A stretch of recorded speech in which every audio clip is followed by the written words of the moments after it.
Three Laws of Robotics, of course, by Isaac Asimov, the famous science fiction writer. But behind every reasonably good idea, like the 3 laws of UX, there is a story. And today I'm going to narrate the story of how these 3 laws of user experience came about and what they are. The story begins with, believe it or not, the concept of bottom of the pyramid. Yes, bottom of the socio-economic pyramid. A book titled The Fortune at the Bottom of the Pyramid, written by late Professor C.K. Prahlad from the Wharton Business School, published in 2004, changed corporate thinking about how there could be new business models targeting products and services for very poor people in the world. And as Bill Gates put it, this book provided a very intriguing blueprint for fighting poverty with profitability. So at the time that this concept sort of appeared in the consciousness of the corporate world, and corporations started to experiment with this model, particularly in emerging countries, because large sections of the population in emerging countries across Asia, Africa, Latin America are in the space at the bottom of the socio-economic pyramid. And at the same time, designers and UX professionals like me got very inspired by what appeared to be an interesting opportunity to use our skills, not just to design and innovate for people like us who are spoiled for choice, but to use our skills to create, to innovate, to design for such a large section of the population of the world who had been till then denied access to basic goods and services that we take for granted. And so, of course, what started was understanding who were these people who constituted bottom of the pyramid. And that meant traveling, for me, traveling across Africa in order to answer the question, what could one design and sell? Sell to the poor coffee farmer in remote rural Kenya, so poor that he had never tasted coffee that he grew in his own small farm. What could one design and sell to the poor single mother who lived in a dangerous township in Durban, trying desperately to stay afloat amidst a haunting specter of death because of AIDS, of grinding poverty? And so as we went out and immersed ourselves in the lives of the bottom of the pyramid, of course, we realized that this segment was not really just a theory. This segment was not just numbers. This segment was not just beautiful charts, but they were real people who lived very hard lives, worked very hard amidst difficult circumstances, and most of all, had real feelings. These were people who had an incredible, quiet strength. They had a strong sense of dignity and self-respect. And they were really hurting. Yes, they were really hurting and said in so many words, I'm hurting because my bank just gave me a SIM card and said, you can do all your banking using your mobile phone, but do not come into the bank branch. Why? Why can I not go to the bank branch? Because I'm poor? That's why everything has to be done outside? They want my money, but they don't want me to go to the branch? I'm hurting because my telecom service provider gave me this really cheap and bad quality phone that I'm sure the rich have rejected. I'm hurting because even my government has created a bank account and labeled it to be specifically meant for poor people. Why do you keep creating products and services and labeling them as made for the poor? Why do we have to keep using poor things for poor people? Why do you keep pointing your fingers at us and say, poor, poor, poor? And that's when we realized what they were asking for was not shiny new products. More importantly, they were asking for their fundamental right to access and use products and services that the rest of the country used, and to use with dignity, with freedom, with self-respect. And we were shocked, because this is not what we had read about as we read this interesting new model. And then we wondered, is there any product or any service that has been really successful with the bottom of the pyramid, but at the same time hasn't been labeled as it's made for you, poor people? And of course, you just have to look at Kenya. M-Pesa, mobile money, introduced in 2007, the first of its kind, a mobile payment system, launched not by a bank, because banks don't really trust poor people. They don't really like to let them inside the door. So it was really Vodafone, their Kenyan subsidiary, Safaricom, who came up with this mobile payment system. But you know what? They didn't label it as being only for the poor. Of course, it was a very inclusive solution. It included everybody, rich or poor, but it surely made it possible for poor people to use the service. And so, while the banks would not trust a poor person, would ask 1,000 questions, would want much paperwork, would have bank branches that meant you had to travel miles, M-Pesa made it possible for you to go to your neighborhood M-Pesa agent, who could be the local butcher, the local barber, somebody you knew, somebody you were familiar with. That person wouldn't ask you questions. All you needed was your national identity card, and you could open an M-Pesa account, deposit a little bit of money, get a PIN number, just like you would do for your online banking transactions, and from then onwards, use that money to make payments anywhere in Kenya. All this bypassing the bank, and all this without throwing and flaunting in everybody's face that this was a product, a solution for the poor. I truly believe that's one of the reasons M-Pesa is such a success. 17 million M-Pesa subscribers till the end of last year, perhaps. It's because everyone, whether rich or poor, could solve problems using this particular solution. The poor people who did adopt this extremely enthusiastically did not feel that they were going in with shame to use a product that was meant only for people who couldn't afford anything better. On the other hand, they felt they were connecting with a solution with pride and with achievement that was meant for everyone and that they could use comfortably. That's what is needed, and that's what can happen if one deeply immerses oneself in the lives of the people who constitute the bottom of the pyramid. Forget all that about being a detached researcher who goes in already with all the smart solutions and ideas, who knows the answers to all the questions that these users don't know. Forget all that. Open your heart, get in there, feel the pain, the anguish, the joy, the hope that that momentary window of time allows you to.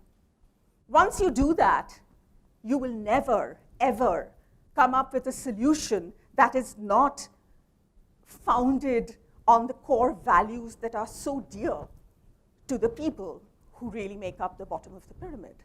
Values of dignity, equality, freedom, self-respect. And so, from there came the first law of user experience. The user has the right to be served products and services with no breach of their dignity, equality, and freedom.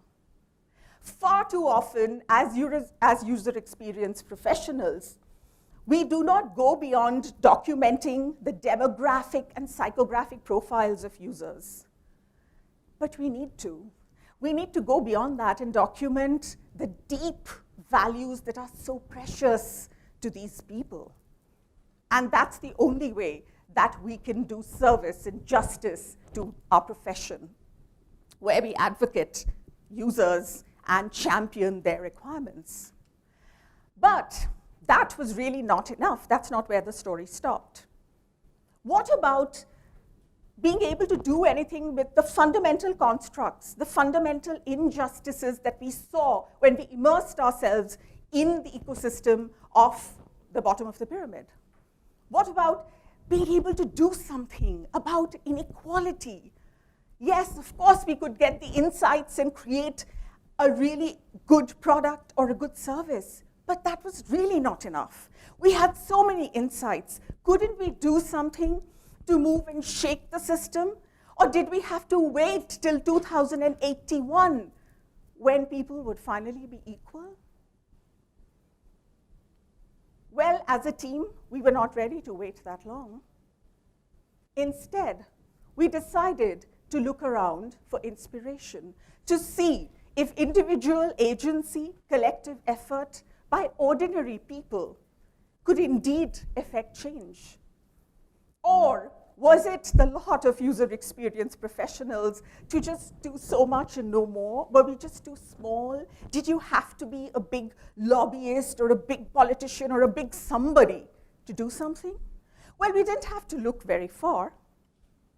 Africa, with its philosophy of Ubuntu, summed up as, I am because we are. I cannot be happy if you all are sad. And it's not something that's just there in some dusty old textbook. No, it's part of everyday life. As you immerse yourself in the spaces, in the environment of the bottom of the pyramid segment, you realize that they live and breathe this whole philosophy of taking care of each other, even with all the constraints of reciprocity. And time and again, we've been overwhelmed, reduced to tears, because a really poor farmer has, at the end of a session where we were observing and interviewing the family, she has come to us and handed over big bundles of produce that she could have sold and would have been assured of 2 square meals that day. And she refused to listen to us that we could not accept this, because she said, you came here and I have to take care of you. And so we felt inspired that with collective intent, with individual agency, it was possible to do something. We turned our gaze then to another continent, to South and Central America, where at this very moment, a trend has been defined. My home is your home. A trend where people are committed and determined to make sure that their society is equal. Consumers are driving corporations to engage with them, partner with them in active initiatives where they can do something, not just charity, but do something meaningful in dialogue with the poorest of the poor and change the order of things. And interestingly enough, this region in 2000 was considered the most unequal in terms of distribution of income. In 2010, they have equality in terms of income distribution like they've never had for 30 years in the past. So again, we were inspired to see that big changes could happen, even by just ordinary people who had the intent. But there was still this skepticism of, okay, I want to do something, I want to change something that's bigger than just getting out the next product idea, but where's the money going to come from? Do I need to be really rich? Do I need to know really rich people? Do I need to know the boss in the bank?